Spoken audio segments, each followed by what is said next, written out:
From the first idea of the movie until the finish, the whole thing, the whole process, what's the weakest part of in the whole process yourself? The weakest part? Weakest, yeah.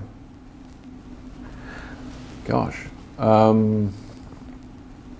That's a difficult thing to answer because the way the job of director works is what I like about it is you're not responsible for any one thing.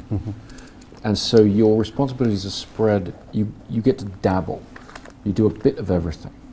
And so for me, it's not really about weaknesses and strengths, it's about an overall, I suppose an overall mediocrity. It's like, I have to be pretty good and kind of know quite a bit about a lot of different things. And so that's kind of fun. You don't have to be, you have experts around you. I have a fantastic director of photography, I have a fantastic designer, I have a fantastic editor and everything. And so I'm really just there to sort of, try and give them focus or try and inspire them to do their best work. And I think that's one of the reasons I really like the job of director. And so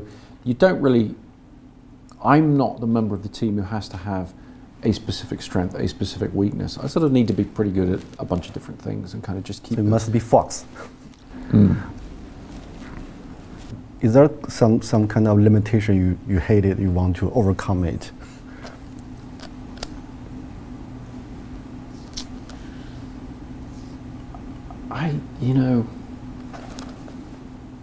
You feel very much when you're writing, you feel the limitations of your ability.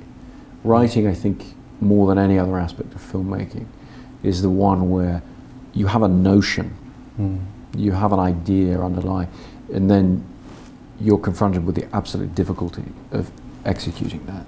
It's very, very tough. Are there some writers inspire you a lot? I was drawn to, the writer I always point to is Borges, the Argentinian writer. Borges, stories. My favorite. Oh, really? Yeah. Also about kind of inception. Very much. Yeah. Return to a movie director. You are inspired by Ridley Scott and this compare today's achievement with him. So how do you think about your innovation with him? How am I doing relative to that? I mean, geez, not for me to say. I think that, interestingly, the thing about Ridley Scott for me that captured my imagination as a teenager and has always stuck with me is his incredible ability to create worlds, his fascination with the visual side of filmmaking and ability to do that. And so when I started making my films, I think I pushed in a very different direction. And so my films have been more about narrative, I think, more about writing in a way. And it's almost that thing of the people you admire so much, you sort of need to do something different in a different way. Yeah, and today's you are viewed as the representative for today's Hollywood. And how do you think about the tradition of Hollywood? I mean, from the John Ford, from the Coppola until James Cameron, until you. I mean, you're part of tradition, or how do you define the tradition? And do you contribute something different in the tradition? Well, I think it comes back to everybody here wanting me to talk about judge myself. Well, no, it's very tough. What I feel a responsibility to do, what I'm trying to do, is add something to that development or that evolution. But I would be lying if I said I knew what it was that I could or had done. I've been very gratified by some of the responses to Dunkirk, where people have felt that it is different, or that it adds something a little bit different to what a summer blockbuster from a Hollywood studio can be, whatever. The thing I've tried to do was I played a very big part in the growth of or the dominance, I would say, of superhero films, of franchise properties and everything, and that was an incredibly important thing in my career. I've always tried to balance that side of my filmmaking with original films and bring things that aren't familiar to an audience. But it's difficult. I mean, in television, everyone always talks about how great TV is today and how amazing it is and how much better it is. Yeah. But I think films, we have the opposite. You look at it and you say, well, if this film doesn't have some unique point of view to it, if it doesn't have a strong point of view, it's not going to be interesting to people of today. Yeah. Mm-hmm.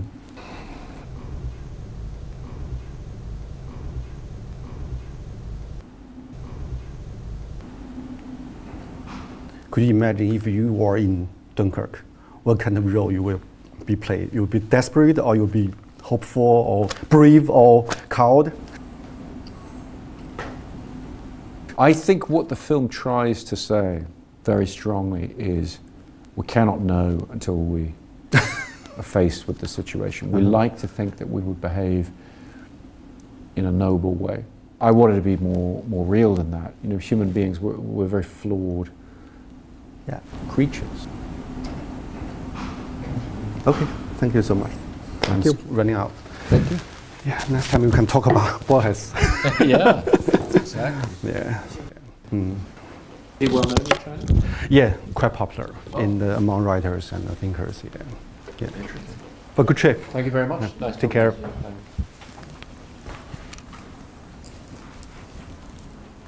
感觉刚刚开始采访结束了。他是个超级自我分析的人，还说我们问他自我分析，他自己就是自我分析的人。他是啊。自我分析可以养成吗？当然了，这英国训练最重要的就是自我分析啊。了解之后，你对他的评价比之前会高一点呢，还是说是接受存在即是合理的事实？我就稍微更理解一点，他们做出判断的时候没那么粗暴了。每个人每个行业里面都有他内在的脉络，我们很多外面的人看不到他内在的脉络是什么，所以这过程中帮我更理解了一些内在的脉络，其实也是帮我更理解这个社会的构成嘛。就看你一直在做技术，是羡慕诺兰的。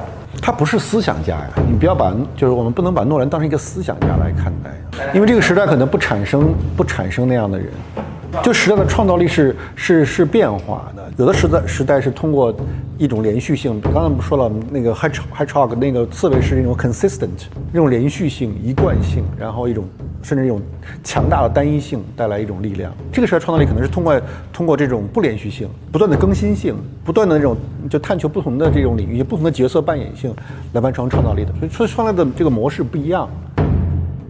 他的访谈最直接的感受，我想是不是我们对更具体的知识的无知和不了解和缺乏兴趣，使我们产生了对单一解释的一种巨大的迷恋。这背后是我们非常深沉、非常强烈的知识上的懒惰。就像我们老追求那个刺猬一样，这是我们思维的某种特性吧。我不能说完全是缺陷，是某种特性。我们老认为存在着某种单一本质可以解释很多东西，然后我们也希望某一个人成为那种单一本质的代表。这是我们思维上的困境，这是我们非常不狐狸式的思维的困境。我觉得我们社会很多人，包括我自己，可能我们都是非常失败的思维，我们被这种单一性所控制。我希望，我有时候想警惕这种东西，包括每集我们都要老要追问一个东西，我不知道有时候我就怀疑这种追问吧。要对我来说，我觉得可能第二集真的不用，就是他如果云淡风轻就云淡风轻的。也不对，我想想啊。